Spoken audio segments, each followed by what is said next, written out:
some emoji are gay.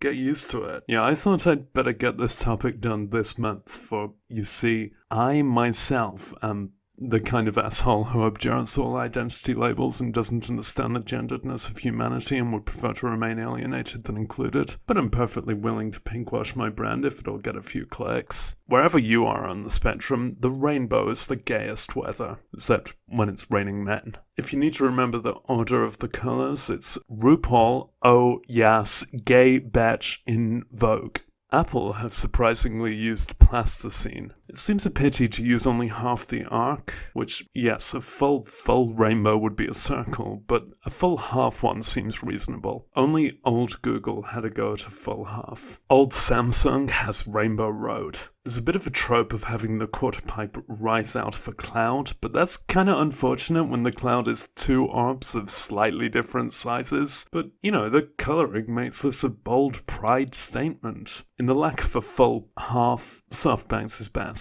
The rainbow flag is actually not the original LGBT flag. They used to have pink in it, representing sex, but then they found that not much sex was available, and ejected it from the flag, making the modern LGBT flag an asexual icon. Really, you'd think they could assign sex to one of these other colours. The modern version has 6 stripes, and OpenMojis is for the washed-out queer. I like Joy Pixels' flag design, but their colours are a bit off, and this one belongs to Facebook.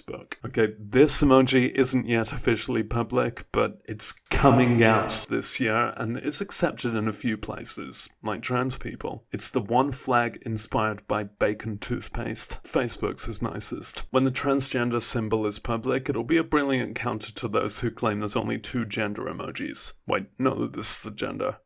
Stark backgroundless symbols is how you do it, and that's OpenMoji, the grey ace. The male sign is for when you've got male, but if you've gotten female, that's okay too. For each, though it's very simple, the Joy Pixels design is nicest. Okay, it's time for this show to start rewriting queering its history. In Mixed Emoji 6, I covered this one, which was then called Woman with Bunny Ears. But the emoji has since been overhauled into 2 genders, women and men, and a lack thereof, people with bunny ears. In that episode, I was referring to the female character design, so I'm retconning the title emoji reference in that one. Look, a lot has changed since 2016. We live in a fairer emoji society now where men and even non-binary people are free to be objectified, just as long as they're in a matching pair. Kudos to SoftBank for having their actual kicky dance in the early years. None of these designs are any good, but that's quite fitting for a Playboy emoji. This functions mostly as a Dadaist expression of the ridiculous clash between history's gendered sexualization and modern inclusivity. But in plain, non-binary presenting form, Joy Pixels do best. Okay, I got to women holding hands for real this time, and I've pointed out the twin problem enough times before now. WhatsApps are very hard to read as a couple. They're just so conservatively feminized that they look like both of some dude's wives. Facebook's twins have a low-angle fisheye lens from a rap album cover, and arms that get progressively wider from shoulder to wrist. They kinda look like they're lying down. I don't know, none of these match up to the 2 women holding hands ideal that is tattoo. HTC's one-legged pushpins with mantelpiece clocks atop them extend their tendrils together. That's how they mate. Mozilla actually addressed the lesbian culture norm of butch and femme, which, I don't know, I got butch from balding. It happens, and we should be inclusive of non-feminine women, but let's not normalize, so who wears the jeans emoji and who wears the dress emoji? These 2 peopleoids are too distinct for the general intended function of this emoji. OpenMoji have a very exhibitionist pride. There are men too. These are both complex because of the mixed emoji race couples thing, which only some developers support, and that handily narrows it down for me. It's actually an arena where Microsoft's simplicity is nice, and where Emojipedia has raggedy grunge musicians. In order to reward inclusivity where the 2 characters are distinguishable even if the same skin tone, I literally have to go for Apple. Then in the gender non female-specific version, they forget to make them distinguishable. Everyone does, apart from very slightly WhatsApp, whom I'm gonna choose even though they're not yet on board with distinct skin tones in the hopes that they catch up soon. I think being able to tell two people apart by features other than skin tone is slightly more imperative. It's not politically incorrect to point out that every couple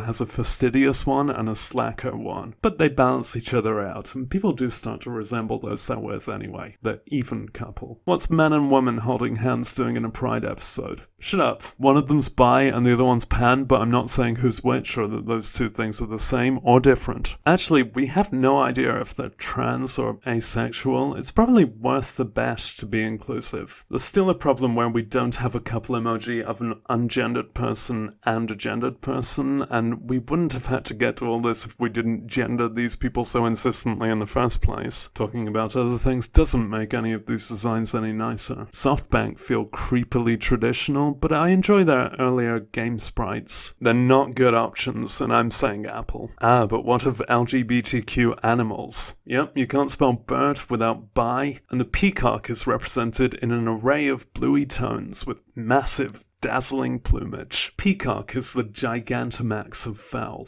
and Emojipedia show that beautifully, and they get this one. It's the one kind of bird that comes with its own background, and in how that's meant to be a sexual display, it's like, here's the scenery, do you wanna act? But the scenery better be better than just a bush that's looking at you, or this doofy Twitter one. The suggestion of a panopticon of eyes makes peafowls seem like they prefer to be watched. Microsoft's is impressed by its own plumage, so at least somebody is. If you liked this video, its self-esteem was boosted.